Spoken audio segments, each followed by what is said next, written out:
are offering Georgia farmers a fresh crop, soon to be growing in tidy rows on yellow flagged acres in Candler County. We'll be doing 30,000 plants this year. Each plant will yield somewhere between 1 and 3 pounds of full total plant material. In 2018, the passing of the Farm Bill, which opened the door for hemp products to be sold here in Florida. The problem is they're not very regulated.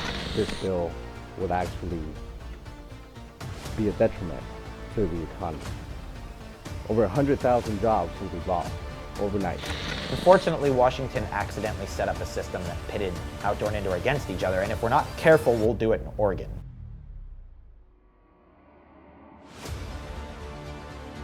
In today's show, we got tons to touch on. Violent crime is down in Atlanta thanks to the good herb. Over in Florida, they're seeking to tighten regulations when it comes to hemp and THCA. New York senators have approved a bill to protect medical patients from eviction. Also to protect medical patients is over in New Mexico, where they're proposing a bill that'll protect medical patients from being fired unfairly from their boss in their place of employment. And finally, one of the first states ever to legalize suffers another blow as they abandon home grows for another year running. We're going to get into all that today, but let's start off in Atlanta because there's some good news over there where thanks to the good herb, crime is down. Violent crime is down. Let's check it out. Now, the world of cannabis cultivation is descending on Atlanta. A massive expo will focus on the plant. Nationwide, sales increased by nearly 70% in 2020 compared to a year earlier. CBS 46 special assignment reporter Sally Sears shows us it's also growing in the Georgia clay. Displays of products and seminars promising jobs and careers in cannabis are offering Georgia farmers a fresh crop, soon to be growing in tidy rows on yellow flagged acres in Candler County. We'll be doing 30,000 plants this year. Each plant will yield somewhere between 1 and 3 pounds of full total plant material. Dwight Hirsch and his dogs and his business partners are planting their second season of cannabis.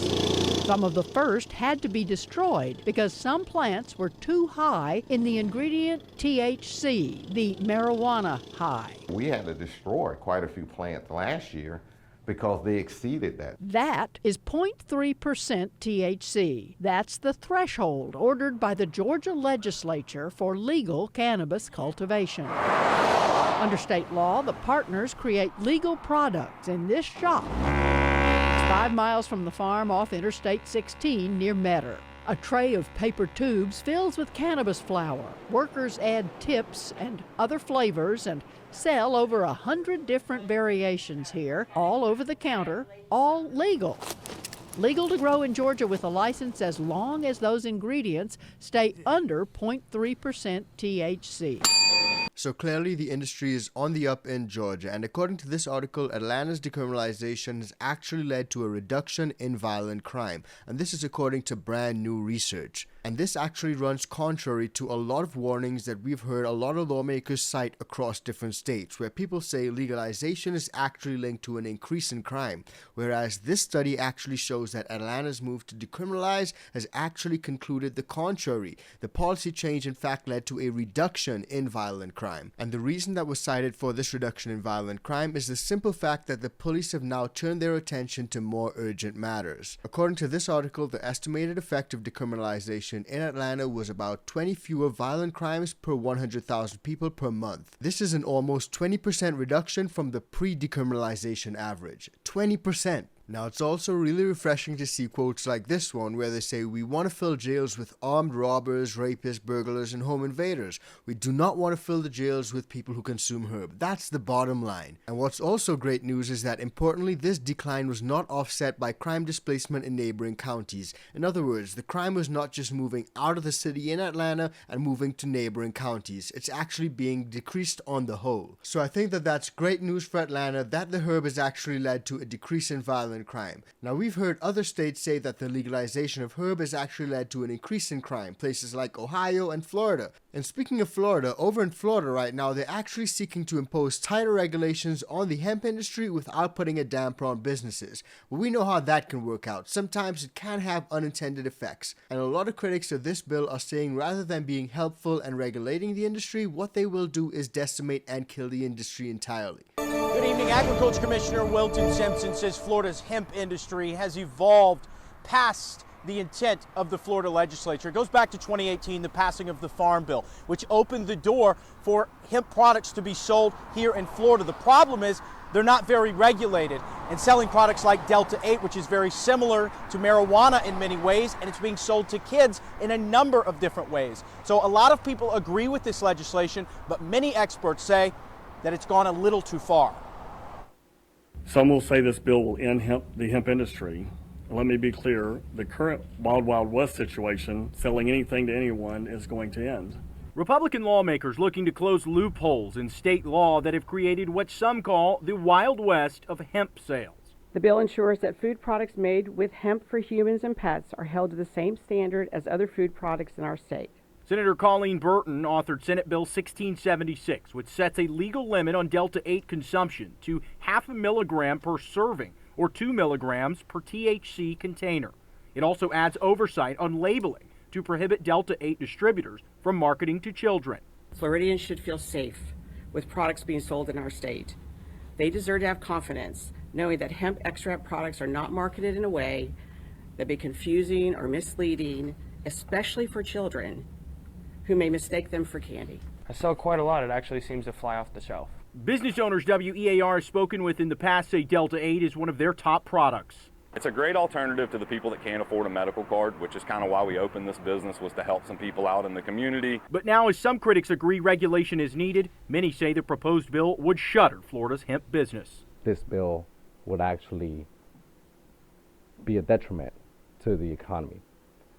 Over 100,000 jobs will be lost overnight because of this bill. Small businesses would go bankrupt and be out of business overnight. I'm asking the community to vote no on 1676. I'm asking them to vote no on losing potentially 10,000 Florida businesses. To vote no on losing close to $13 billion in revenue, $400 million in tax revenue. With them reducing it furthermore, you're essentially making it impossible for anybody to cultivate this plant. Founder and CEO of Sativa University, Patrick O'Brien, helps fill thousands of jobs in the medical marijuana industry across Florida. O'Brien says the legislation would put an end to Florida's hemp industry as we know it. We've taught over 60,000 students to date, and we have a hands-on physical location here in Orlando, Florida, on a 5-acre cannabis farm. These individuals have poured their lives, their savings into getting involved in this industry. We're talking hundreds of millions of dollars in tax money that could be going to roads, to schools, to public services. All this will be eliminated if these bills go through. So as you guys can see, Florida's in a tight position here. A lot of people are actually pushing back on these types of regulation, but it is understood that there is some type of regulation which is needed. So we need to find that happy middle ground between regulation and overregulation, and having the people thrive when they come to local businesses, because it's really important to have your local businesses thrive. According to this article, a group was formed to discuss this very issue, and they came up with two main conclusions. One was that they agreed that they did not want to make any moves that might kill what has emerged to be a multi-billion-dollar industry in the Sunshine State, but they also determined that Florida has to change the status quo in regard to how the product is regulated. According to Southeast Republican Representative Tony Oberdorf, he's not a huge regulation guy, but he does think that an area where we need more regulation is this one. You can have a bag of gummies from hemp that's actually stronger than a bag of gummies from THC, which we legalized here in the state of Florida with a prescription. So this is a really complicated topic, and one in which lawmakers and critics have to come together to figure out what's the best way forward. Now, I've let you guys know my thoughts on this already, especially when it comes to things like selling to underage kids. I think that everywhere that sells any of these products needs to have a specific ID requirement where you have to show ID to even get access to the store or see what types of products are available. Now, just a quick reminder, guys, if you're getting value from this video, please do like, share, and subscribe to the channel. And if you want to support us further, join the ICANN VIP Bean Club or buy us a cup of coffee. Now, over in New York, senators have approved a bill protecting patients from eviction, so that's some good news. In a significant move, New York state legislators and Governor Andrew Cuomo took an important step in protecting the rights of tenants in the state and preventing them from being evicted in troubling economic times due to the COVID-19 pandemic. Nakeeb Siddiq, a housing attorney with Legal Aid Society, says it gives his clients a moment of relief. Now, in the past, we've seen previous situations where New York renters are afforded different types of protections. Think back during the COVID-19 pandemic. But this right here is one of the first times where New Yorkers will actually be protected from eviction, especially if you're a medical patient. An act to amend the Real Property Actions and Proceedings Law in relation to prohibiting the eviction of tenants for the certified medical use of medical marijuana. New York senators have approved a bill to expand housing protections for registered medical patients, aiming to prevent evictions based solely on their lawful use of herb. Now, while the state's laws already include anti-discrimination protections for legal consumers, the bill would actually explicitly codify that landlords cannot evict tenants for using herb as registered patients. Now, I think this is a big move because a lot of landlords out there abuse their power. They do not want anyone to consume any type of herb in their property, whether it's for medical purposes or not. And that's the big problem because a lot of people actually consume medical herb as a substitute for some of these expensive medical prescriptions. Think some of these dangerous big pharma drugs like opioids. Now, this legislation states that a tenant shall not be removed from possession of a residential unit pursuant to this article because of such person's certified medical use of herb.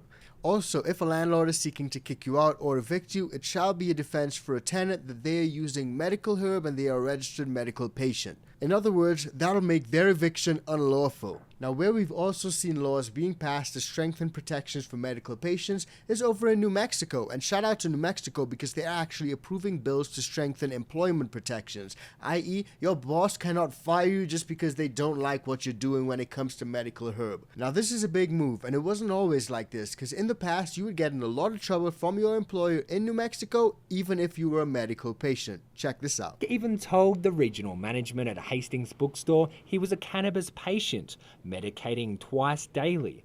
But he says they told him to take the drug test anyway. They were kind of giving me the wink to go and get a masking kit and cover it up. But Pac refused to do a cover-up. I'm a legal medical cannabis patient in a legal medical cannabis state. I have nothing to be ashamed of, and I shouldn't have to lie to get a job that I'm qualified for. Pac has since retired. He says not by choice, but because of the medicine he takes. So he lives off the family farm and spends time doing medicinal advocacy in the state. He says most medicinal marijuana patients in New Mexico don't have that option. So as you guys can see, over in New Mexico, they will quicker have you retire, not by choice, but because you were forced to, simply because of the medications that you were taking. And not just that, but they'll give you the wink wink so that you can go and get some sort of masking test so that you can actually pass the drug test, and that way they'll be in the clear. Now, thankfully, to avoid these crazy situations, another New Mexico House committee has passed a bill that will further protect medical patients in the state from being penalized at work for off-duty use of herb. Now, what is great is that under this legislation, employees would not be considered to be impaired if a test is based solely on the presence of THC metabolites. Now, what I found was pretty interesting is this minor amendment that was adopted by the House committee. And this amendment replaces a line in the bill that had said a drug test for the herb shall be reviewed by a medical review officer who shall determine if the reason for a positive test has a legitimate medical explanation. But under the new language, the bill simply says that an employer shall follow the cannabis impairment guidelines when testing for impairment. So this policy will stop punishing employees for off-duty use of the herb, and I think that that's important. Now, what's also important is permitting home grows, especially in one of the first states ever to legalize in the US, and that is Washington. Now, that's really disappointing because Washington as a state is one of the pioneers when it comes to the industry. And despite this, lawmakers have once again abandoned efforts to allow home growers to grow at home. Now, this is not a new thing because this has been happening year after year after year. Actually, check out this news report, which was literally from 5 years ago, half a decade. This afternoon, state lawmakers are taking up a bill that would let Washingtonians grow their own. Marijuana has been legal since 2012 here, but remains against the law for recreational users to grow it at home. If this bill becomes law, people could grow up to 6 plants at home per person, but it would limit a household to 45 plants. There are a lot of people who say Washington state just got it wrong. Even though they're one of the first states to legalize, not permitting home grows is a big mistake. Unfortunately, Washington accidentally set up a system that pitted outdoor and indoor against each other, and if we're not careful, we'll do it in Oregon. We need to work symbiotically, and I think that we will as long as we don't make the mistake in the legislative process of passing laws that make it prohibitive financially to do it. Now, a lot of you guys know, as home gardeners, we always rally to free the herb. And according to this article, Democrats in the Washington state legislature have once again given up on a plan to legalize home grows, but instead opted to keep the conduct classified as a felony. So let that sink in. One of the first states to legalize herb. One of the first ones where it's absolutely legal, rec and med. If you grow your own herb at home, you're gonna be hit with a felony. Isn't that crazy? I think that this is probably one of the craziest things that I've ever seen. Now, there is a silver lining in this though, because every single time that these proposed home grow bills have failed, they always come back in the following year with another effort. Legislative efforts to allow personal cultivation stretch back to at least 2015, but so far each has failed. That's a decade of trying to get home grows legalized over in Washington. So you may be wondering, well, what's the big holdup? Why is it taking so long for this to happen? Well, it seems that this year the proposal had the support of a number of industry organizations, and it faced considerably less pushback from state agencies such as the Liquor and Cannabis Board, which have come out in the past against home grow plans, but Democrats nevertheless failed to coalesce around the bill. Now, when we break down exactly what some of these amendments and some of the reasons why it failed, it may seem pretty crazy to some of you guys, so let me know what you guys think about this. According to this, Christine Reeves, a federal way Democrat who in the past years repeatedly opposed efforts to legalize home cultivation, she says that she wants to include changes that will require state regulators at the Liquor and Cannabis Board, the LCB, to establish traceability requirements to track plants, cannabis harvested from those plants, and also the waste created by the homegrown herb. So in other words, any waste, any trimmings, any of that stuff from your own home grows, it needs to be legally disposed of. But it doesn't stop there, because this Democrat, Christine Reeves, also wants a separate amendment that will require people engaging in home grows to first obtain liability insurance, such as renter's insurance. And wait, there's more, because Reeves also wants to implement a system where growers would receive a warning from law enforcement if they grow more plants or possess more herb than they're allowed to under state law. So it seems to me that some of these requirements for simple home grows are pretty extra, especially when it comes to the disposal of the trimmings.